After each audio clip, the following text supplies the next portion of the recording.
Hello chemistry students. I'm here to do lesson 9.5 with you, where we're going to take a look at gas stoichiometry and take another look at mixed stoichiometry calculations.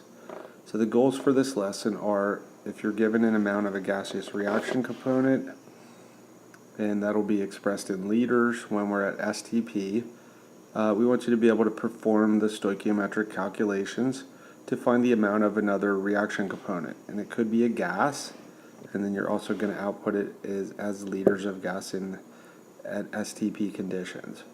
And the second goal is just to be able to perform stoichiometry from really any input amount: moles, liters, grams, particles, and then ending at any of those varying amounts also.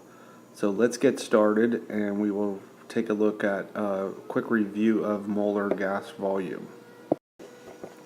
Alright, so to review molar gas volume, as long as we are at standard temperature and pressure conditions, and that's 0 degrees Celsius or 273 Kelvin and 1 atmosphere of pressure, as long as you maintain that temperature and that pressure, 1 mole of any gas will occupy 22.4 liters of space. So this is our equivalence from which we can do conversions from moles to liters of gas. 1 mole of any gas at STP conditions is going to be 22.4 liters of gas, and so that's where we build our conversion factors. Okay, on to an example problem. So for this example on page 37, the human body consumes 1.03 times 10 to the negative 2 moles of O2 gas every minute. How much glucose is consumed each minute, and how many liters of CO2 is produced each minute? So we have a balanced chemical equation, correct? Right, that's right here. Alright. It's already balanced. So this is glucose, C6H12O6, 6 oxygens. You get 6 CO2s and 6 waters. And this is where the power of stoichiometry comes in. If you're given an amount of something, you can predict how much you actually are going to make, or theoretically should make. And then for the power of labs, it tells you how much you should make and then how much you made versus, the theoretical. So it's a good tool. So let's probably start. The most often used tool in your arsenal, really. So we've got the starting amount, 1.03 times 10 to the minus 2 moles of oxygen. So since we're already at moles, we're already here, we're going to go straight to our mole ratio. Okay, and we can see that the ratio is 6 O2s to 1 glucose. So we're going to put 6 mole O2. Do you want moles of glucose as the answer, or grams of glucose? It just says how much. It does not say, does it? So I think we're okay. If it doesn't specify, we'd be fine to go with moles. So C6H12O6, the moles of oxygen will divide out. So you can see that we're just taking the given moles of oxygen and dividing it by 6. We need 1/6 as many moles of glucose as we have oxygen.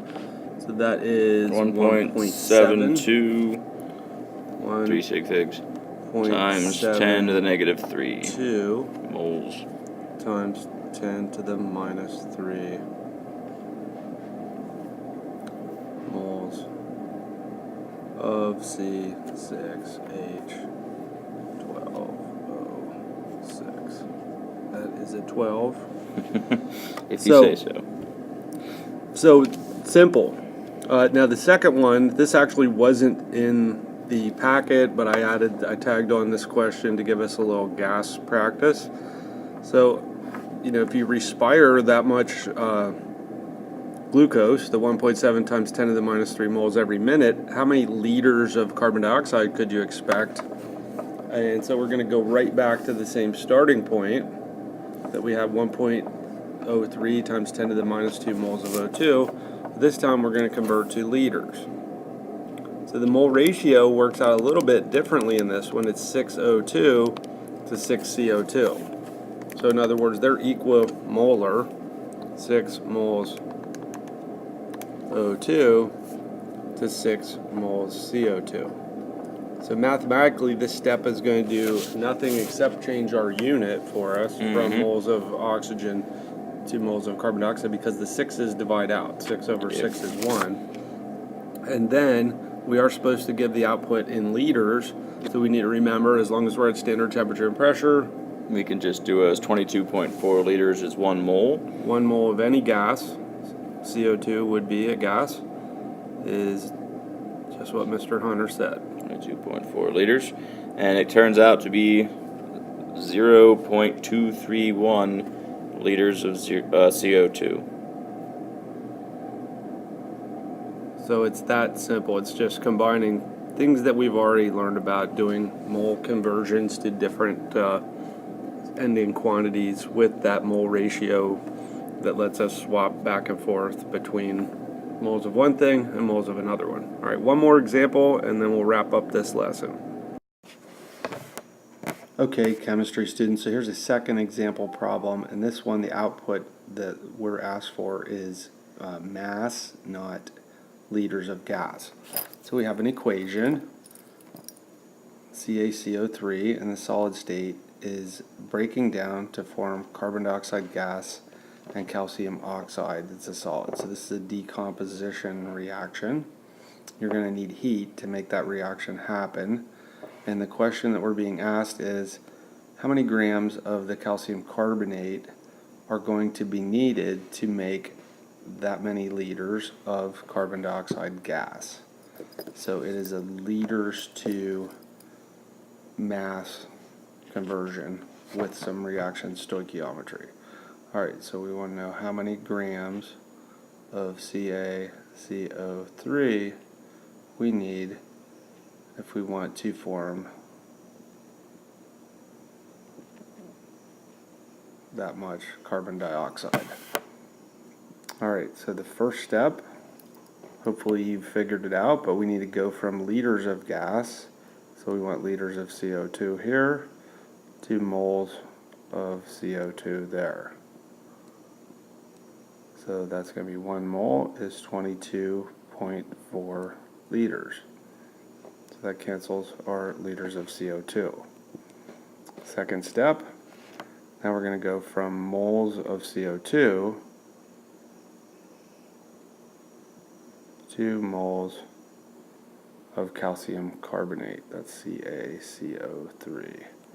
And when we look at our equation, we can see there's no coefficients, so they're assumed to be 1, so everything's a 1 in this. So for every 1 mole of carbon dioxide we get, we had to decompose 1 mole of calcium carbonate.